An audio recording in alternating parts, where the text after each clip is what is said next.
Hello বন্ধুরা, প্রতিদিনের মতো আমি আজকেও আপনাদের সামনে চলে এসেছি একটা ঘরোয়া পদ্ধতিতে সয়াবিনের তরকারি রান্না করতে। তো এই সয়াবিনের তরকারি আমি কীভাবে রান্না করব সেটাই আমি আপনাদের সাথে শেয়ার করব।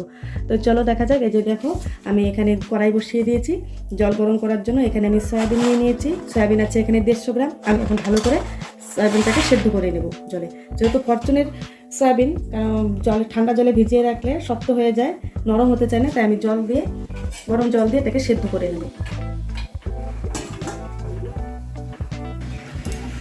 তো দেখো বন্ধুরা, সয়াবিন সেদ্ধ করা হয়ে গেছে, একদম পুরো নরম হয়ে গেছে। এই দেখো, এখন আমি একটা পাত্রে নামিয়ে নেব। তো বন্ধুরা, আমি পাত্রে নামিয়ে নিয়েছি। এখন আমি ঠান্ডা জল দিয়ে সয়াবিনটাকে ভালো করে ধুয়ে নেব। তো বন্ধুরা, কড়াই গরম হয়ে গেছে। এখন আমি দিয়ে দিচ্ছি এখানে সাদা তেল দিয়ে আমি সয়াবিনগুলোকে ভালো করে ভেজে নেব। সয়াবিনগুলোকে ঠান্ডা জল দিয়ে ধুয়ে নিয়ে এসেছি। এইভাবে আমি জলগুলো ঝরিয়ে চিপে এইভাবে আমি ভেজে নেব।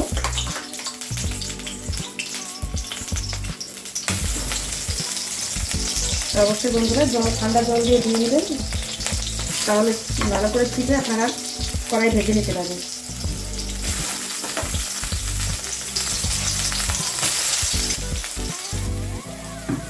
তো দেখুন বন্ধুরা, আমি সয়াবিন সেদ্ধ করে নিয়েছি বলে কড়াইয়ে লেগে ধরেছে।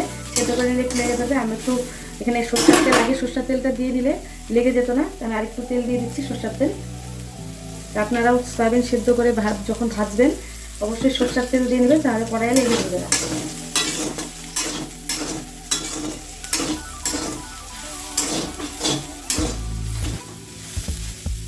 সয়াবিনগুলোকে আমি একটু ভালো করে লাল লাল করে ভেজে নেব। তো বন্ধুরা, সয়াবিন ভাজা হয়ে গেছে। এখন আমি একটা পাত্রে নামিয়ে নেব। তো বন্ধুরা, কড়াই বসিয়ে দিয়েছি। এখন আমি দিয়ে দেবো এখানে সরষের তেল। অল্প করে আমি সরষের তেলটা দিয়ে দিলাম। এখানে আমি আগে থেকেই সেদ্ধ করে রাখা আলুগুলো একটু ভেজে নেব। আলুটা ভেজে নিলে আলুর যে কাঁচা গন্ধটা থাকে, সেই গন্ধটা থাকে না, তাই আমি হালকা করে ভেজে নেবো আলুটা।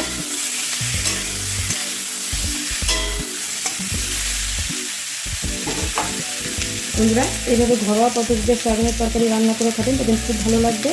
যারা সাবস্ক্রাইব করেছে তাদেরকে অসংখ্য ধন্যবাদ। আর যারা এখনও সাবস্ক্রাইব করেনি তাদেরকে অনুরোধ করছি সাবস্ক্রাইব করার জন্য। এরকম ভালো ভালো রেসিপি সবার আগে আপনাদের কাছে পৌঁছে যাবে।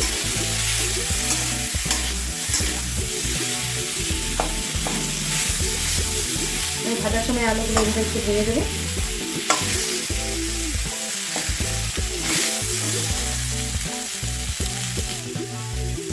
তো বন্ধুরা, আলুটা ভাজা হতে হতে আমি একটা মশলা তৈরি করে নেব।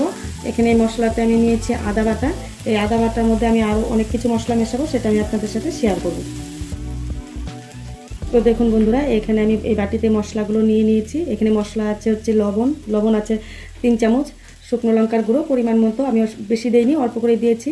শাহি মশলা, ধনে গুঁড়ো, জিরে গুঁড়ো, আদা বাটা, লঙ্কা বাটা, এগুলো আমি এখন একটা জলে গুলিয়ে পেস্ট করে নেব। এই যে দেখুন বন্ধুরা, আমি জল দিয়ে দিয়েছি। এখন আমি এটাকে চামচ দিয়ে ভালো করে গুলিয়ে নেব। যেহেতু গুঁড়া গরম মশলা সব কিছুই আমার হচ্ছে,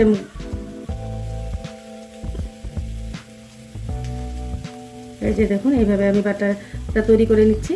জল দিয়ে গুলিয়ে রাখলে তাহলে ভিজে নরম হয়ে যাবে, খেতে ভালো লাগবে।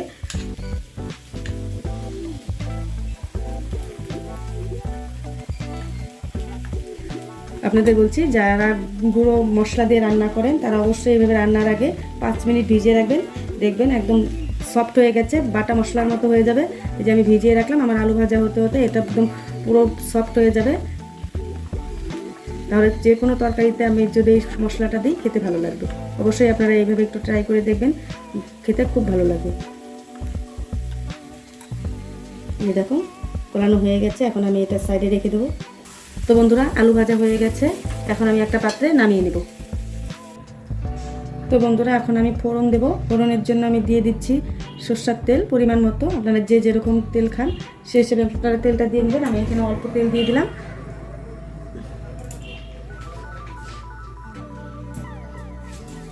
তেল গরম হয়ে গেছে। এখন আমি দিয়ে দেবো হচ্ছে তেজপাতা।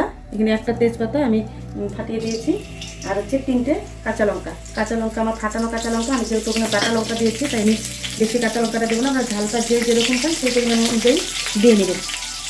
আর দিয়ে দিচ্ছি জিরে, দানা জিরে, গোটা জিরে এখানে দিয়েছি। আমি ফোড়নটা আমি ভালো করে ভেজে নেব। ফোড়নটা আমি একটু লাল লাল করে ভেজে নেবো, তারপর আমি মশলাগুলো দিয়ে কষিয়ে নেব। তো বন্ধুরা দেখুন ফোড়ন ভাজা হয়ে গেছে। এখন আমি যে যে পেস্ট করে রেখেছিলাম, জলে গুলিয়ে রেখেছিলাম মশলাগুলো, সেগুলো আমি দিয়ে দিচ্ছি। দিয়ে আমি ভালো করে মশলাগুলোকে ভেজে নেব।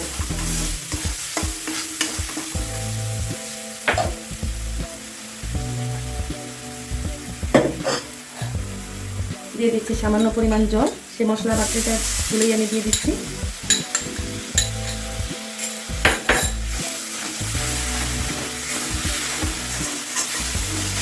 মশলাগুলোকে একটু ভালো করে ভেজে নিলে তাহলে মশলার যে একটা কাঁচা গন্ধ, সেই গন্ধটা থাকবে না। তাই মশলাগুলো আমি একটু ভালো করে ভেজে নেব।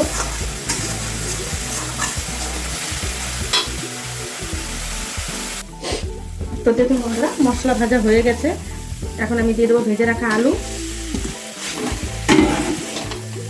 আর ভেজে রাখা সয়াবিন। এগুলোকে আমি মশলার সাথে ভালো করে মিশিয়ে নেব। ভালো করে মিশিয়ে একটু ভেজে নেব। বন্ধুরা এইভাবে অবশ্যই কিন্তু বাড়িতে সয়াবিনের তরকারি রান্না করে খাবেন, দেখবেন খুব ভালো লাগবে। গরম গরম ভাত, রুটি বা পরোটা যে কোনো সের সাথেই খুব ভালো লাগবে খেতে।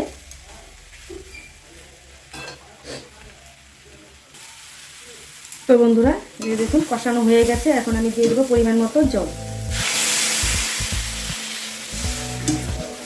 জল দিয়ে এখন আমি যে মশলাটা ভালো করে মিশিয়ে নেব জলের সাথে।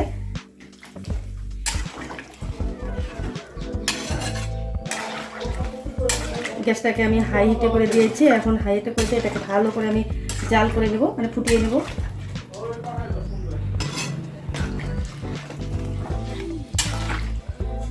আর একটু আমি ঝোল দিয়ে দিচ্ছি।